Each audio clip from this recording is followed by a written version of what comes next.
On September 11th, 2001, the world stopped in a single morning. The extraordinary became unimaginable. Skies filled with smoke, lives lost in an instant, and a nation left reeling. It wasn't just buildings that fell that day. It was a sense of safety that we thought unshakable. Families were shattered, and countless first responders carried the weight of bravery into the unknown, some never returning. The impact of that day still lingers today, not only in memorials and anniversaries, but in the way we travel, the way we view security, the way we understand vulnerability. Yet through the grief and fear, there was also unity. Strangers helping strangers, communities coming together, and the resilience of the human spirit stood tall against devastation. 9/11 changed us all.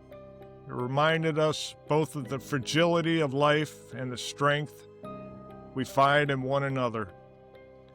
We all remember where we were that day.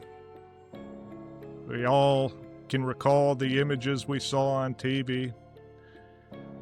But I always wondered what it was like for the people down in New York as it happened.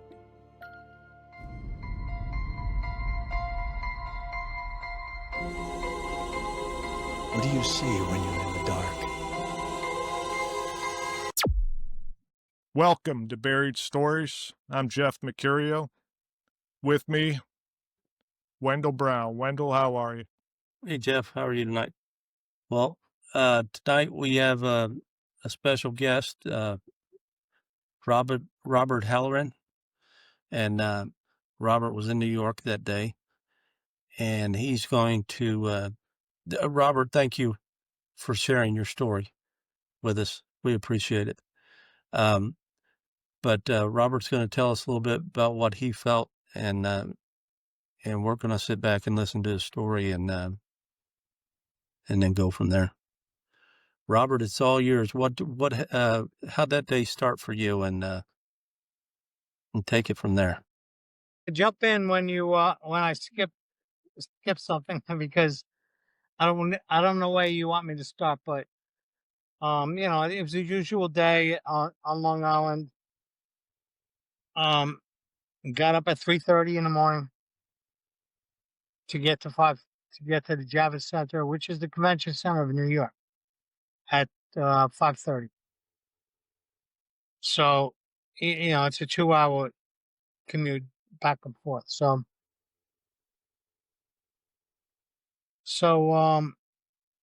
it was a normal day, drinking my coffee on the train, 4 o'clock. Took the 408 out of Central Islip in Long Island, and got to Penn Station, and then I punched in at 5:30 or so. Now, that's a usual day. So all this, so I'm the chief engineer of the HVAC department. Now we have a lot of HVAC and mechanical equipment, and I have 23 guys, but they start at 7, so I wanted to be there at 5:30. I made my own hours since I was promoted. My boss was let go, and they just dumped this on me like nothing, and they didn't even give me an assistant. So, at 5:30, I figured I got enough time to set these guys up at 7 o'clock. Although it's a union shop, they don't they don't really get together till like 7:30. So every day is a heartache for me. It later gave me a heart attack. Anyway, so I got the Javits Center is the convention center. It's from 34th Street to 39th Street. They bought the building on 39th Street to tear it down to extend it. And between 39 and 38, they put in a tent for exhibition hall because they were scraping for ground, So I had to heat the tent in the winter, which was impossible because I had no insulation. Okay, so I'm in a Yale building one day. That that's the 39th Street building that was decrepit. It's a decrepit building, but they were making money. UPS, FedEx were putting their trucks in there and stuff, and I was making my rounds, and 34th Street to 40th Street. That takes about a lot.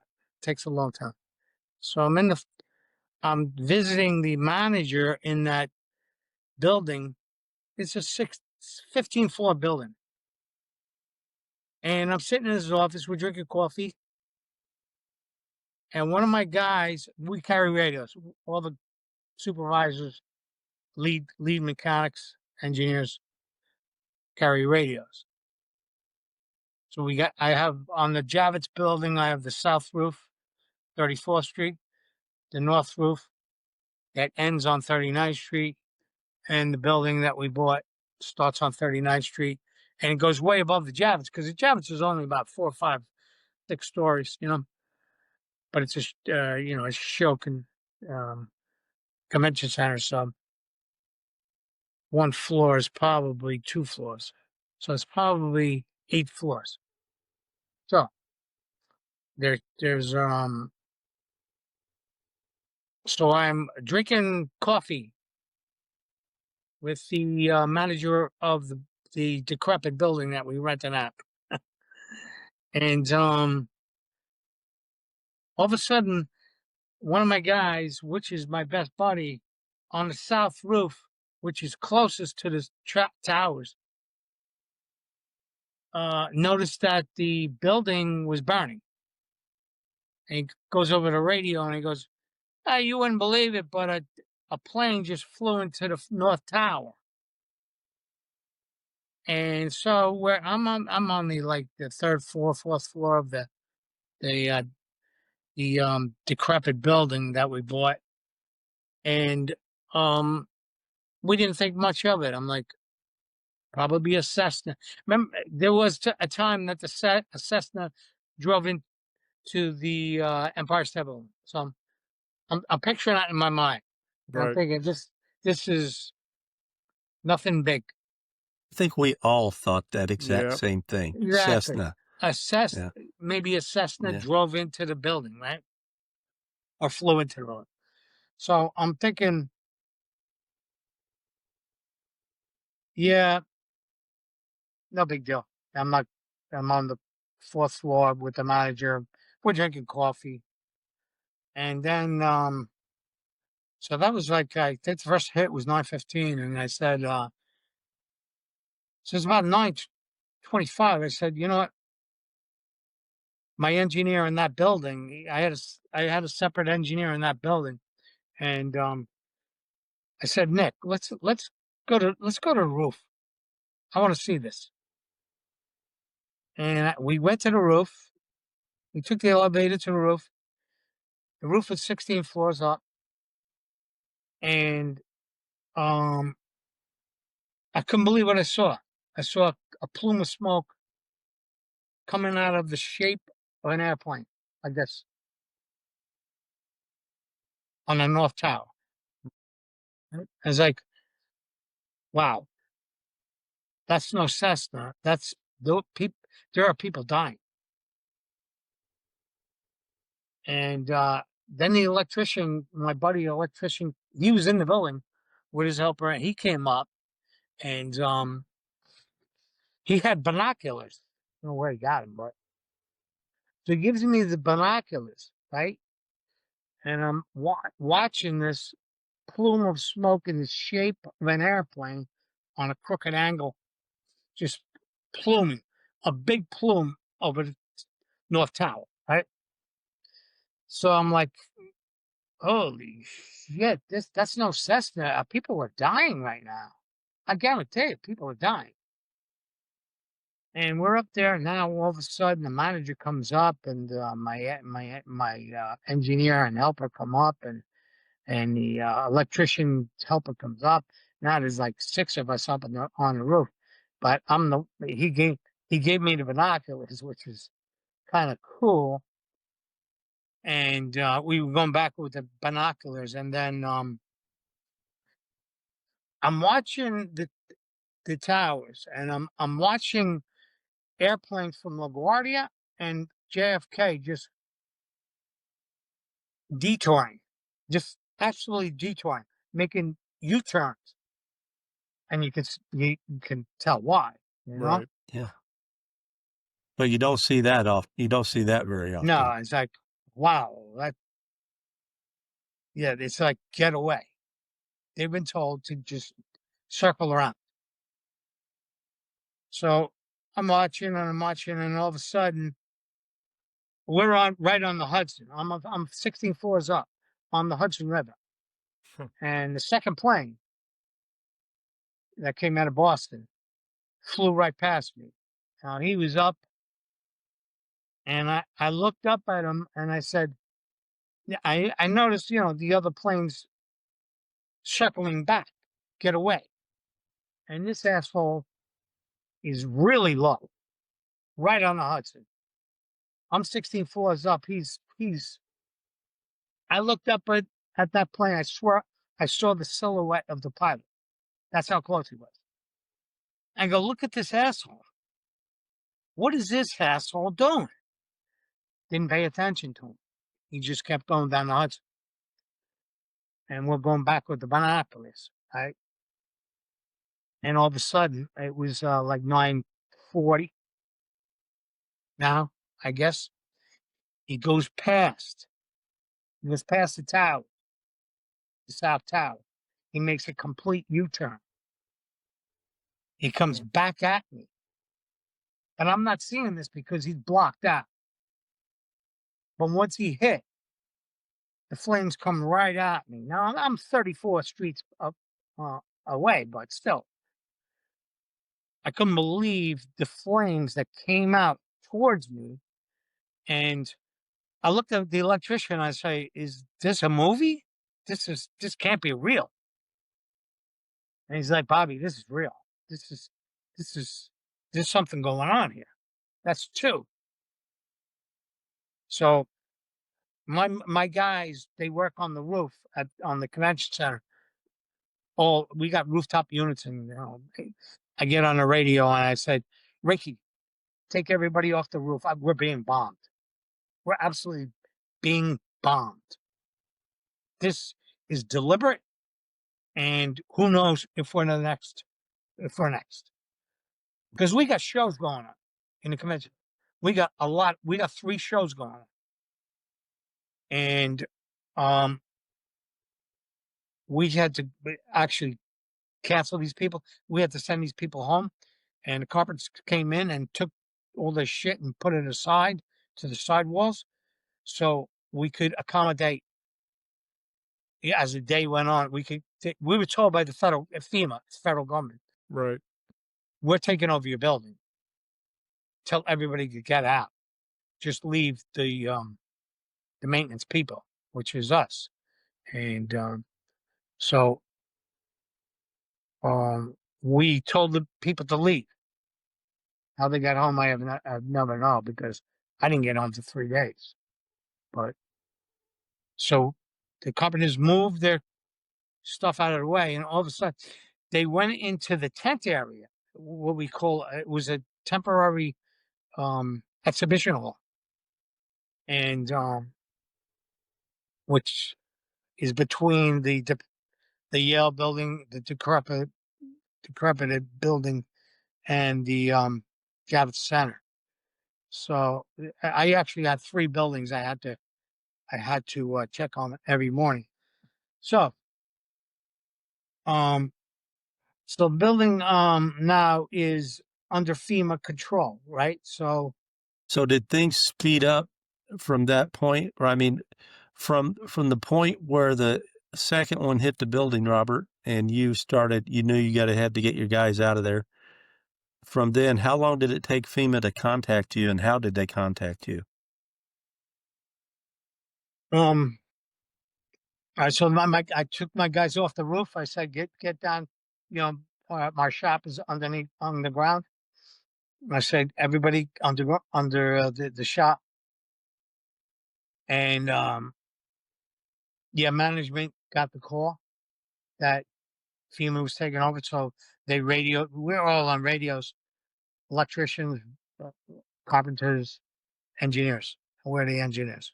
So they said,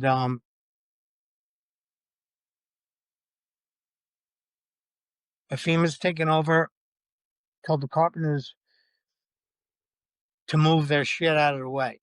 With their displays, it was set up, everything, But Right. the funny thing is, they didn't use those exhibition halls anyways. They used the tent. Now the tent was like a tennis court. I don't know if you ever seen those semicircle roofs, temporary, no Yeah. insulation, Yeah. but air conditioning and heating. They hung air conditioning and heating on the ceiling, and that's where they facilitated first responders. Now, the first responders were from California, Nevada, all over the United States. The guys that jump out of helicopters and fight fires, they were there. Everyone's there. So they parked there. They drove right in. The plumbers set up showers for them. I had the air conditioning tilt, going full tilt. But these guys were going down on 8-hour shifts it wasn't recovery. It was you know what is it called? It's to save. They thought they would save people. Right. Rescue. Rescue. It went Yeah. from rescue to recovery. But Right. it was rescue for 3 days. So they're coming back every 8 hours, head to toe in that dust that you see on TV. Yeah. And my air conditioning. I had 15 air conditioning hanging units, hanging up, and I'm changing the filters like crazy. Telling my apprentices, change the filters. But meanwhile, I'm not wearing a mask. Nobody's wearing a mask Right. because we didn't think that back then. We didn't even know the Twin Towers had asbestos. We didn't know that. Yeah. Nobody knew Yeah. that. We found out later. Were you up on the roof for when they collapsed?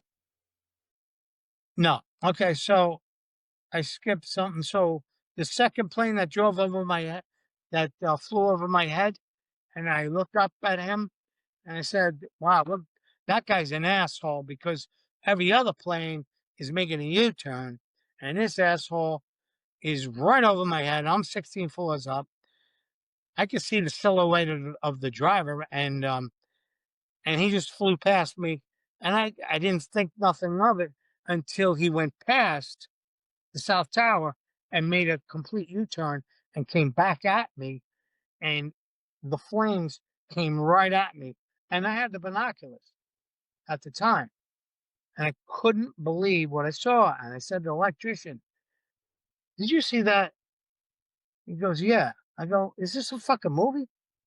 This can't be right." I couldn't believe what I just saw because the South Tower and the North Tower are on an angle, so I could see both of them. I wasn't straight on. The North Tower I never saw, but it came from the north, and it was shaped like the plane came in on an angle, and you could see the wings of the plane in the building. But the second plane, when it came in through, well, I didn't see the south. I saw the north. Flames just bursting out. And I'm like, so I radioed my man on the roof. I said, "Get off the roof. We're being bombed. Who knows what's next?" So So then when they started, did you guys have an inkling they were coming down before they came down, or was that a shock as well? the first one was a shock to everybody. The first one that came down? Yeah. Yeah, that came from the north. No, Nobody. the building, when the building fell down, the north. Okay, so the building comes down at about 10:15, 10:30. 11, somewhere around there. I'm all over the building. Never saw it. Um, Someone said to me, one of the towers just came down. I'm like, what? So I jump out to the front of the building, the front of the Javits Center, the convention center, and I'm looking downtown, and I don't see anything except smoke. The first building came down. I was like, Mhm. holy shit. So then I went down to the shop and I said, look, anybody who can make their way home, go now. Because I don't know if the subway system's going to work. Um, so I saw after the first one came down, the smoke. And then when it cleared, it was like kind of cleared, but there was nothing there. I was like an empty feeling, really empty feeling. And And did you, Robert? You said you had to stay there 3 days. yeah, I had to stay overnight because subway system was totally messed up. Like I said, I told all my guys go home, and anybody who wants the overtime stay. So I had my usual guys stay, but ev- everybody else somehow made it home. They probably lived in the next. It was in Manhattan. They probably the Brooklyn people, the Queens people made it home, but the Long Island guys, they just said, "Fuck it, I'm gonna sleep here with you, Bob," and we'll carry it out. Because the next day, the union operating engineers were operating the engineers, and the union sent a truck down and a couple of my guys jumped on, go down and cut wood for welding. I couldn't go. My assistant couldn't go, but I had a couple of the guys jump on that. Now, whether they got to weld, I don't know, but weld and cut. Um, it's a hell of a story. But that rescue turned into recovery in about 3 days. So it was sucked. It sucked. It really sucked. When did you find out the second building collapsed? Yeah, someone told me on the radio, someone said the first building collapsed. I'm like, holy shit, I had to go witness. So I ran out to 34th Street and I said, oh my God, I don't see nothing except smoke. So I think there was another 45 minutes after that. And I just heard it. We had all the TVs that we had were reporting, and they reported that the second building went down. When it said that, I said, I don't want to say it. You know, I had 23 guys, and I have to wonder where you're going. Where you going? Are you trying to get home, or are you going to try and sleep here with me? Well, and I'm worried about that. So the second building, I didn't see it. I just figured, I guess so. After the first one fell, and then the second one fell, I just said, I'm not going to take a look. I'm watching it on TV now. The people, the people are running up the street with that smoke, that heavy. That's asbestos. They didn't know that. They didn't know that. That's asbestos, and it wasn't supposed to be asbestos. Those people died within 20 years. What was going through your head after the second plane hit? As far as what were you feeling then? Like, did you know that we were under attack? Did you have an inkling of who was doing this? I mean, what was your feeling? When the second tower, the south tower was hit, that's the one that made the U-turn and came back at me, and the flames came right at me, and I Right. thought I was watching a movie. I got right on my radio. I'm on the 16th floor of the next building. My guys were on the 6th floor of the convention center where they repair the HVAC. And I saw my assistant Ricky get everybody off the roof.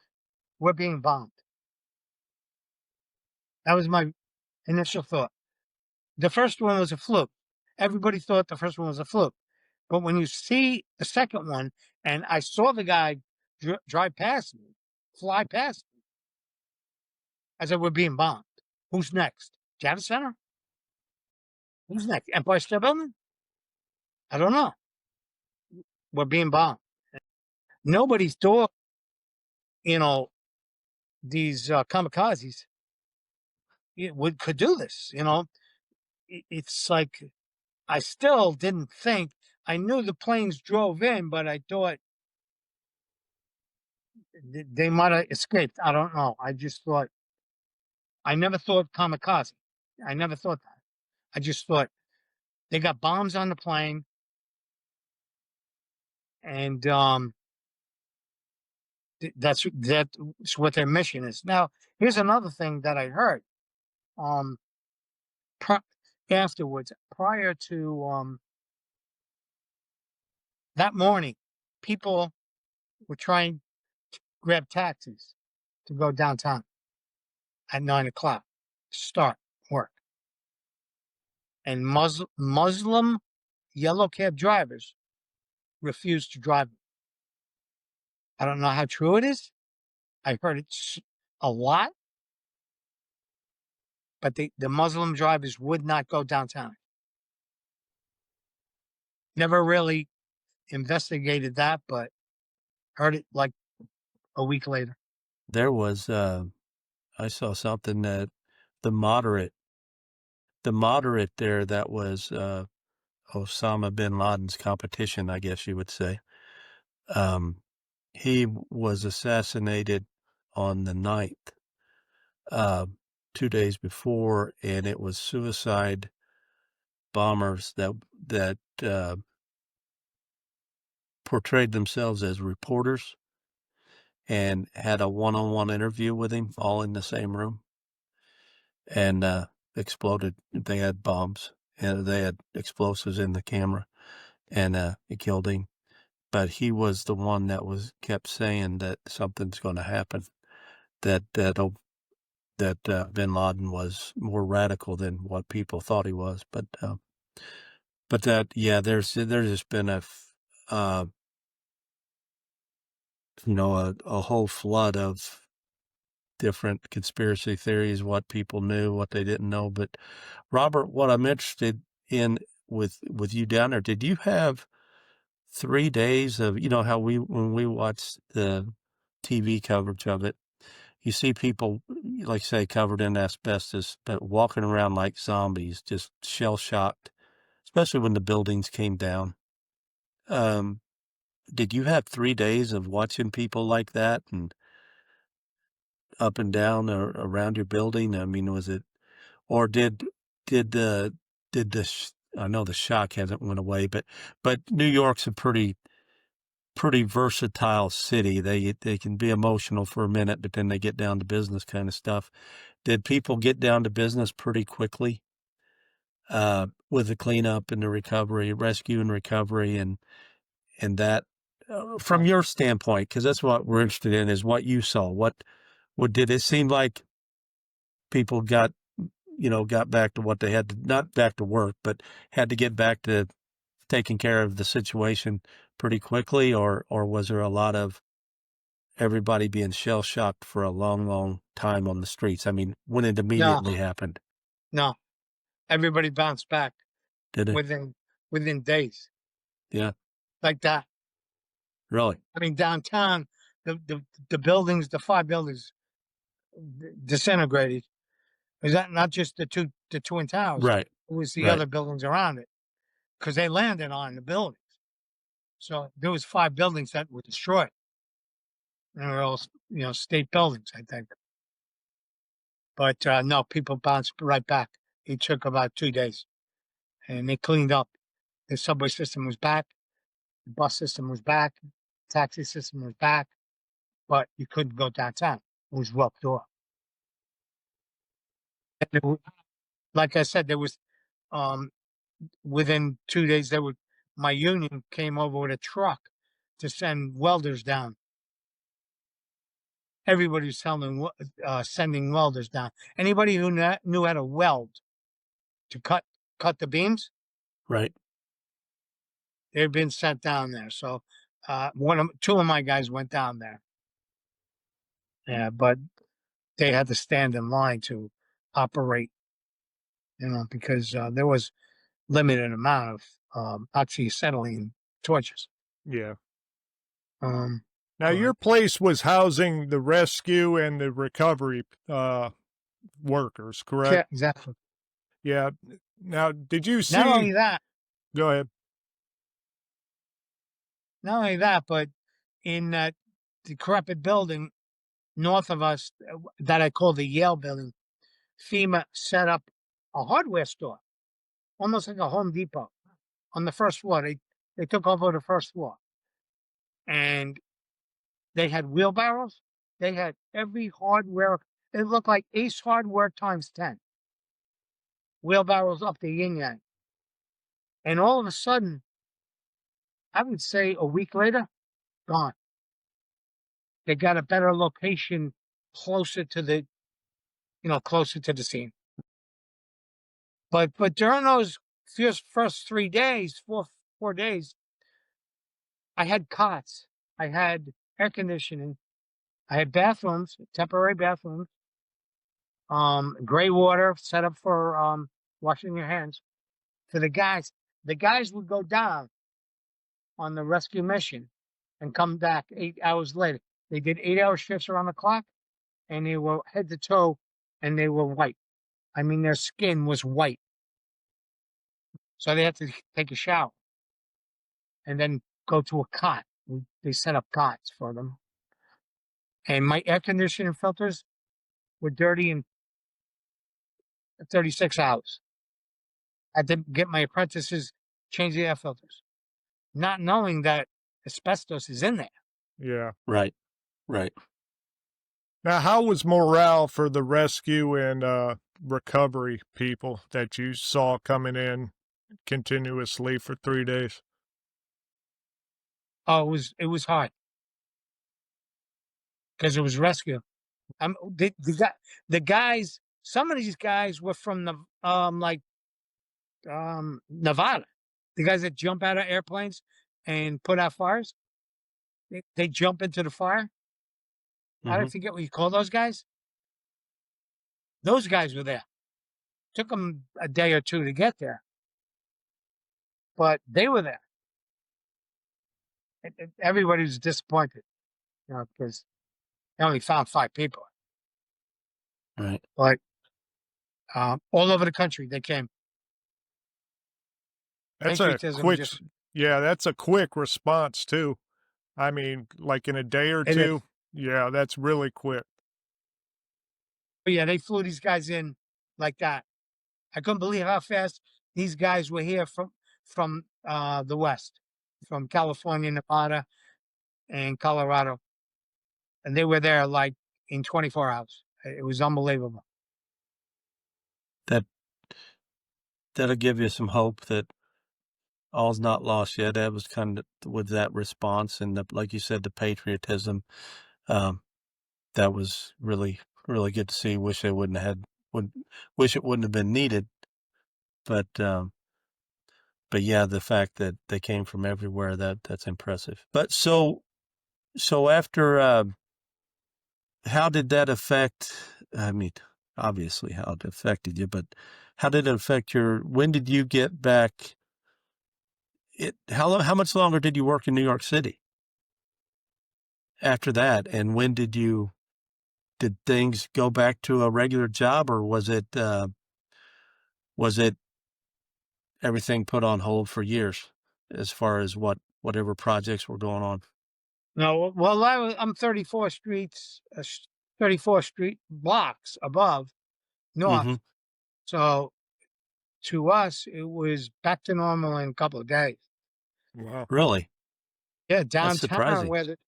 downtown where the towers in the stock market, Right. I kind of don't remember. I Yeah. don't remember. I think the stock market took about a week or so, and but it's all those buildings. The top, it's not just the Twin Towers. It was Yeah. 5 buildings. There Right. was smaller buildings that they landed on, destroyed those buildings. So Yeah. all state buildings, and those people, I don't know. I really don't know. I know, Yeah. there were some companies that lost everybody. Hmm. Cantley and something. I forget what the name of the company was, but they lost everybody.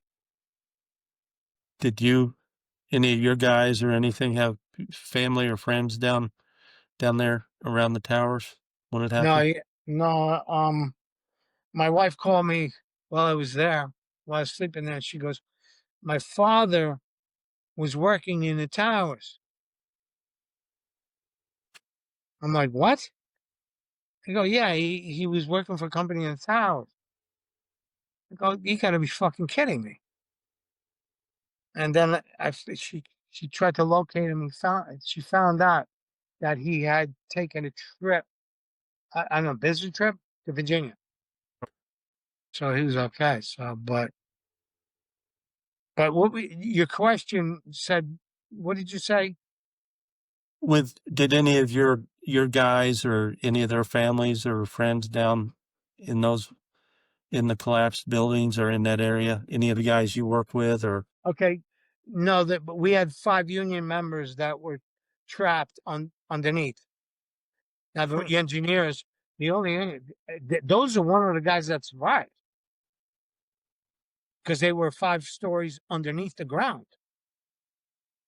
really? And some of those operating engineers from my local 30 operating engineers, 4 of those guys survived because they Wow. were underground and they got out. It's the people that were trapped underneath the I-beams. They only got a couple of them out, and that was the end of the movie. I think Tom Hanks was in the movie or something. Yeah, they only find 4 survivors. That was about it. Besides the engineers that were down in the tunnel. Wow. Yeah, with this whole thing, I hate to give credit. I'm not going to give credit, but I hate to accept that it had as big an impact on the United States and the world and so many people as it did. I hate that that part of their plan, um, did probably a lot what they wanted to do, um, but America came back strong and everything. And boy, there's a lot of bravery during that day and the days after. A lot of bravery, and those guys marching up in those buildings trying to save people, and then the buildings coming down on you. Well, Um, you know the story of Tunnel to Towers, right? We- The guy that started it, his brother died. His Right. yeah, brother his brother got off his shift, took the Holland Tunnel or the Midtown Tunnel, and he was already on the other side of the tunnel when he heard, and he parked the car, and he had his uniform on, but except for the coat, he ran back with his boots on, ran through the tunnel, and that's the story of Tunnel to Towers. Right. right.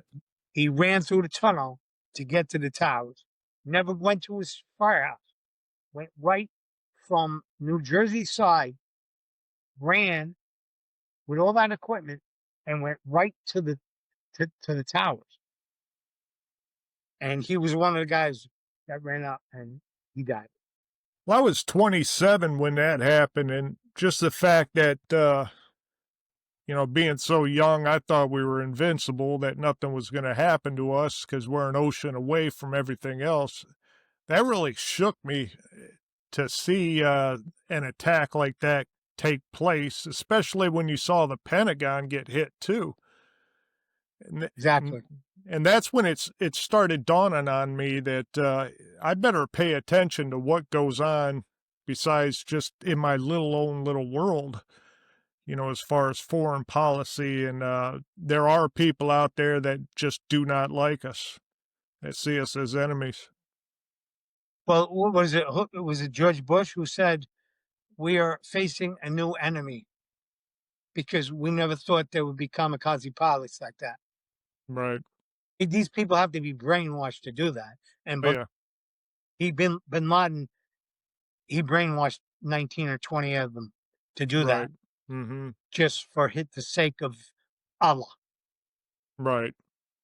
And George Bush was like, "We are dealing with a different enemy." Yeah.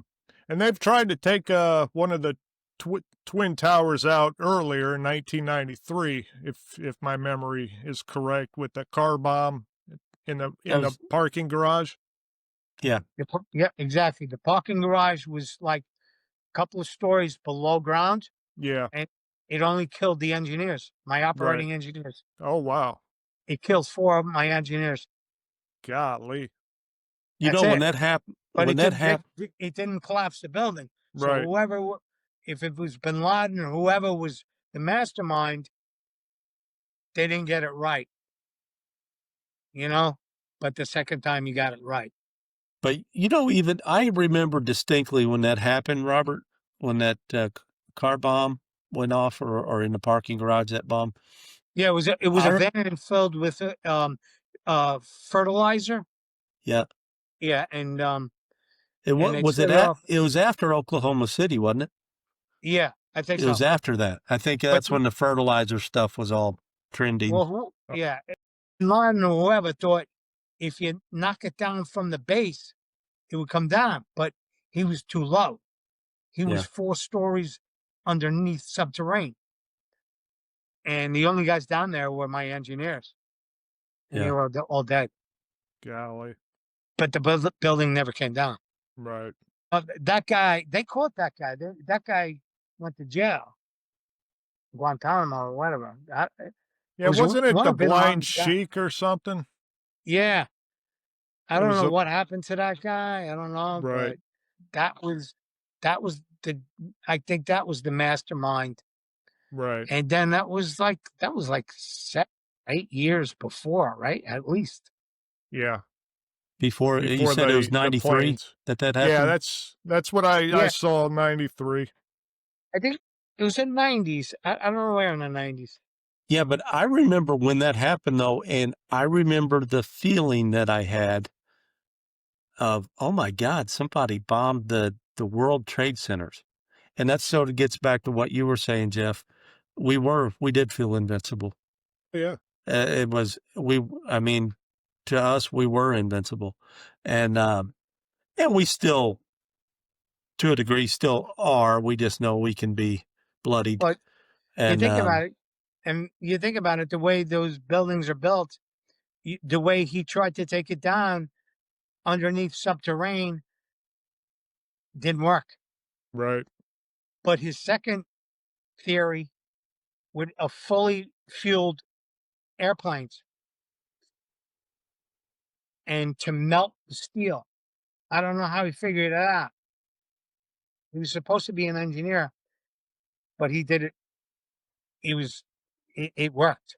He Right. melted the steel. And once the steel melted, towers came down.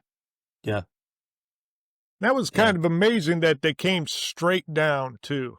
Uh I And mean, I know. if it would have went one side or the other, it would have been more horrific than it actually was. Not that it wasn't horrific in itself, but just to see something like that, I mean, like I said, when the first plane hit, I was told because I was working on some machine, and I was like, "Oh, what a bad pilot that guy is," or something. I always thought it was a small plane, and then after I heard the second one was hit, I walked up to my boss's office, and he had a TV and that's when it showed, they were replaying, the 747s going into these buildings, and I thought, "All right, the world's just changed." It did. Yeah. It did change in all the ways you mentioned, Jeff. But Robert, you and I briefly touched on this in a conversation in the past, but how do you and forgive me if I'm being obtuse, but how do you feel being that? Because you're like a Pearl Harbor witness. Yeah, I mean, you're like somebody that saw the planes going into Pearl Harbor. I mean, that's how big that event kind of is in our history. Um, so how does how did that uh, how did it affect you, and how does it continue to affect you? Besides you know the the shock of actually being there and stuff, but what's that feeling, that knowing that you've seen history and history it's going to be talked about for hundreds and hundreds of years? You mean how do I feel now or how I felt at Yeah. the time? Well, both, and because that's like I said, I hate the fact that it's going to be talked about for hundreds of years because I didn't want they didn't deserve to get that, but it is. It's going to be talked about for centuries. And how do you feel about it, or have you even thought about that? I mean, your eyes saw history. Yeah. Just like when my sister died from cancer in 2018, she was my best friend. Block it out. Just block it out. I just you know what? Every year I watch the memorial when the people come up and speak. Yeah, I watch it every time they read the names. Yeah, when they read the names. yeah. I, I I can't wait to watch it.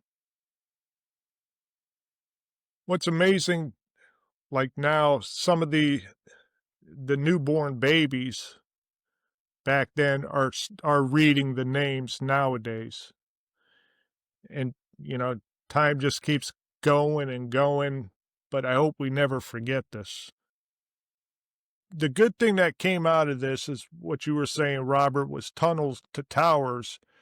They've helped out so much with people nowadays. It's incredible what something started like that has achieved, even helping veterans, because we went for a 20-year war, and these people are coming back because of that incident that day. And a foundation like Tunnels to Towers is really helping out. It's incredible. Only $11 a month. I signed up for that a while ago, and I mean for $11, I can't even believe the commercials that they do. I can't believe my $11 is contributing to what they're doing. I was like, holy shit, there must be millions of me's to do what they're doing. They're taking over hotels for the homeless veterans and put them in there. It's crazy. Right. It's incredible. It It's is. great. Yeah, It it is. is good to see. Best It thing I is ever good to heard. see. Yep. And you got these celebrities. Every time there's a new celebrity on a commercial, I was like, it's great. Yeah. It's Yep. Yep. it's really fucking great. Um, it was a I was just so consumed with my work because I had 23 guys, and I had to wonder where every 23 guy is. Don't try and make it home if you can't. If you don't think you're going to make it home, don't even try. I'm sleeping here for tonight, maybe more. Sleep here, you know. Right. Oh, but the ones that don't like to work. Oh, I'll make it home. Well, they somehow they got to their subway, probably took the long route, whatever. But my 5 guys that did all the work, you know how union shops are. 5 guys do the work at 23. Uh, they s- they they stayed with me for 48, 72 hours Right. until the train system got rolling again. And then I finally got home. Now, when you got home, did it finally? When did it finally hit you of the magnitude of what you saw to where you could start processing this? Because, like you said, you were very busy with what you were doing, and your mind's, on your work, on your job, on your people. When did you finally start to internalize this and deal with it yourself? When I got home, I think it was in the afternoon. My wife was just waiting for me.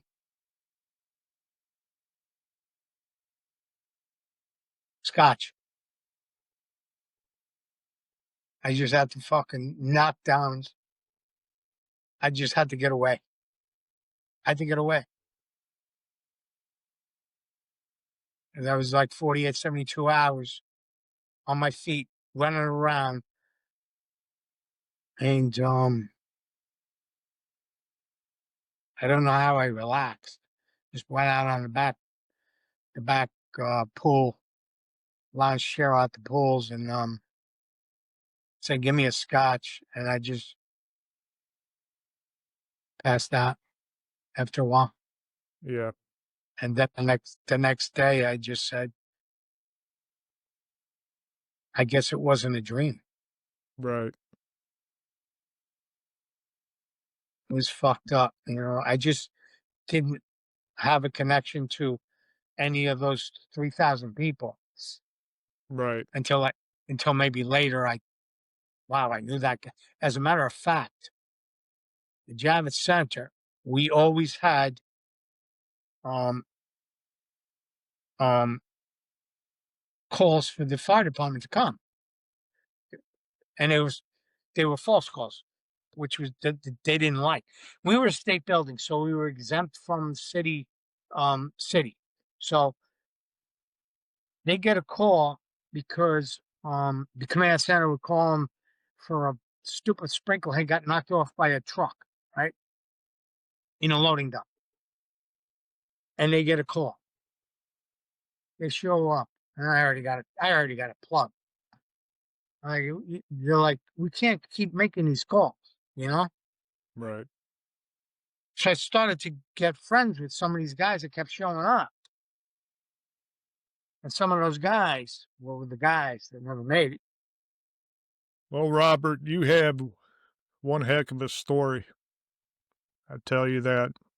To be that close and to actually see the second plane right over you, and to be Right up, downtown man. and be involved in the rescue and just keeping people safe and keeping people cool and the showers going. You got a good story, Robert. Robert, with the asbestos and stuff, is that leaked out over the years that you get, or were you notified by somebody at like the city or something, or is that just something that has Wait, came out as the facts are being known more and more well, I with the got asthma. asbestos? I got asthma, Mm-hmm. and I called to try to make a claim, and they said, "No, that's not good enough. You got to be dying." That's just said to me. You got to be like you got to be like asthma doesn't cut it. We can't prove that. We all got tested at the operating engineers. Everybody who thought they had something went down, and they told me I had asthma. I never had asthma before. I guess COPD is a little worse, but they didn't give you a lawyer unless you were signs of cancer. Uh, And this is like 5, 10 years later. right. So they're doing the testing at my unit hall. So I'm all right. The asthma was I still have asthma, but I'm not going to rescue an inhaler. I just huff and puff sometimes. But Right. I'm sure that's what it's about because those guys that came in every night, every 3 shifts, circulating 3 shifts, the dust was flying, and the air Right. conditioner was trying to pull it into the air filters. And my apprentices are changing the filters, and I'm telling them where to dump them. And sure, I was breathing it in, Right. but I just could not. I don't know. Some of my doctors said, "Yeah, I do this." Couldn't prove it. Couldn't prove anything. So my unit said it's not bad enough. You have to have cancer or what's next under that, emphysema. Yeah. Oh yeah. Then they would look at it. Asthma didn't cut it. Right. Robert, do you still talk to the fellas that were there with you on that day? Do you still contact or do you still keep in touch? Well, no, I moved on. I had a heart attack shortly after that on the job, and I moved. I told the union to move me close to my office, and I lost contact with a lot of guys. But I always wondered what happened to some of these guys. That a couple of guys went down there to weld, and the kids were changing the filters. Those are the guys I'm like, what? I have no idea. Right. I'm only in touch with a couple of guys, but the guys that I'm in touch with, 2 or 3 guys, they say they have no problem, but they work nights. They weren't there. Um, but the apprentices that were changing the filters, I always wondered what happened to those guys. They only apprenticeship for me for 1 to 3 years, and then they moved on. And I'm thinking, if I got asthma and these guys are changing the filters, they gotta had something. Yeah. I don't know. I have no idea, but Right. I the only there's only a couple. A lot of them, a few of them died. A few of my buddies died. They were my age or older, but whether that contributed, I don't know. I'd Understand. say Jesse died, Deloach died, Lehman died, Poppy died, but they were all older than me, so I don't know if they proved anything. You know, Right. Do Right. you follow it? Do you follow all the stories on it now, or do you keep it at arm's length away from you? I keep Because it. everybody's got an investigation into it. I keep it at arm's length. I don't investigate. Once the union told me that I was unable to make a claim, I said, all right. So, I'm sure maybe one of my or two of my guys may have died from the cancer 10 years later, but I never kept in contact. I left the union. I didn't leave that union. I left the job. That was 2001. I left the job 2006, and they got me a chief engineer's job on Long Island, 10 minutes from my house. Well, Because I that's had a heart attack later on, and God knows if that had anything to do with it. right. Right. Quite a story, Robert. Yes, it is. Quite a story. You have anything else? Anything that we're not asking about, or that is interesting to you, or? No, it's just that I always wonder about that, those Muslim cab drivers. How did they know? And is it true? Did they ever get anybody to witness that?